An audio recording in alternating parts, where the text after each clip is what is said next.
लोकतंत्र के चौथे स्तंभ का गला घोटने की साजिश, पत्रकार संदीप गौतम। सर्वोच्च दर्पण न्यूज के crime bureau chief Uttar Pradesh प्रशिकांत उर्फ संदीप गौतम ने प्रेस वार्ता में केंद्र सरकार की निष्पक्ष पत्रकारिता विरोधी मंशा पर गंभीर आरोप लगाए। संदीप गौतम ने कहा कि आज दिल्ली में दैनिक भास्कर और भारत समाचार के दफ्तरों व कर्मचारियों के घरों पर जिस तरह से छापा मारा गया, उससे साफ जाहिर होता है कि सरकार की मंशा क्या है। आज लोकतंत्र के चौथे स्तंभ का गला घोंटा जा रहा है। पत्रकारों को सिर्फ डराया धमकाया ही नहीं, बल्कि उनकी हत्या भी की जा रही है।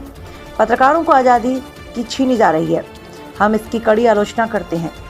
संदीप गौतम ने कहा कि लोकतंत्र में हम जनता के दुख दर्द को शासन प्रशासन तक पहुंचाने का काम करते हैं।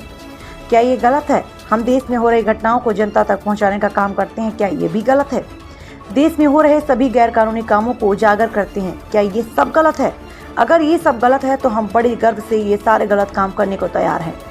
संदीप गौतम ने देश के सभी पत्रकार साथियों से निष्पक्ष एवं पारदर्शी पत्रकारिता करने का आह्वान करते हुए कहा कि हम सब मिलकर लोकतंत्र को खतरे से बचाने में अपनी महत्वपूर्ण भूमिका निभाएं। और क्या कुछ कहा संदीप कुमार ने, आइए सुनाते हैं आपको। जिला संवाददाता इटावा टीवी इंडिया 18 के लिए पवन सिंह की रिपोर्ट। देश के सभी पत्रकार साथियों को मेरा नमस्कार। मैं प्रशिकांत संदीप गौतम इटावा से crime bureau chief Uttar Pradesh सर्वोत्तर प्रदेश एवं electronic and print media welfare association के माध्यम से आप सभी पत्रकार साथियों से आह्वान करता हूँ कि आज जिस तरह से लोकतंत्र के चौथे स्तंभ की हत्या की जा रही है, लोकतंत्र का गला दबाने का काम किया जा रहा है, ये कहीं ना कहीं देश हित के लिए बिल्कुल नहीं है। देश के लिए बहुत ही घातक मंशा है सरकार की। आप देख रहे हैं जिस तरह से आज दिल्ली के अंदर दैनिक भास्कर समाचार पत्र एवं भारत समाचार के कार्यालयों पर छापामारी की गई है, उनके कर्मचारियों के घरों पर छापामारी की गई है। इसकी वजह क्या है? इसकी वजह यही है कि दोनों चैनल अखबार पूरी निष्ठा से देश हित के लिए मेहनत और लगन से काम कर रहे हैं। कोविड टाइम में इन्होंने बिल्कुल निष्पक्षता से सभी खबरों को दिखाया, देश को हकीकत से रूबरू कराया। जो ये गलत था, हम सब पत्रकारों का एक ही उद्देश्य होता है कि हम देश की जनता की आवाज शासन प्रशासन तक पहुंचाएं, देश के अंदर हो रही सभी घटनाओं को जनता से रूबरू करें। क्या ये सब गलत है? पत्रकार साथियों, लोकतंत्र के चौथे स्तंभ में हम सभी का महत्वपूर्ण योगदान है।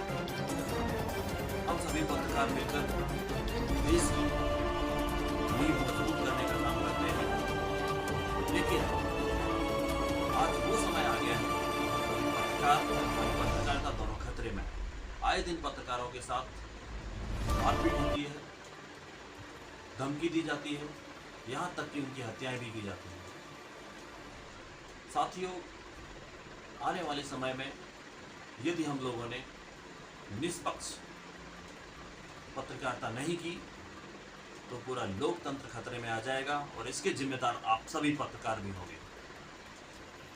क्योंकि देश में हो रही प्रत्येक गतिविधि को पारदर्शिता के साथ दिखाना हमारा उद्देश्य होना चाहिए, हमारा लक्ष्य होना चाहिए। यदि हम इस लक्ष्य से भटक गए तो इतिहास के पन्नों में हमारा नाम भी बहुत गंदे तरीके से लिखा जाएगा। लोग सवाल करेंगे कि जब देश गर्त में जा रहा था, जब देश के साथ ये सब घटनाएं हो रही थी, जब सरकार इस तरह से ये सब कर रही थी, तो मीडिया कहाँ थी?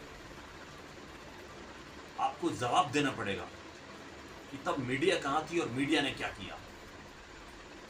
तो मैं सभी साथियों से निवेदन करना चाहता हूं कि देश में जिस तरह से लोकतंत्र के चौथे स्तंभ की हत्या की जा रही है, इस आवाज को बुलंद करें, लोकतंत्र के चौथे स्तंभ को बचाएं, लोकतंत्र को बचाएं और अपनी पत्रकारिता बिल्कुल पारदर्शिता से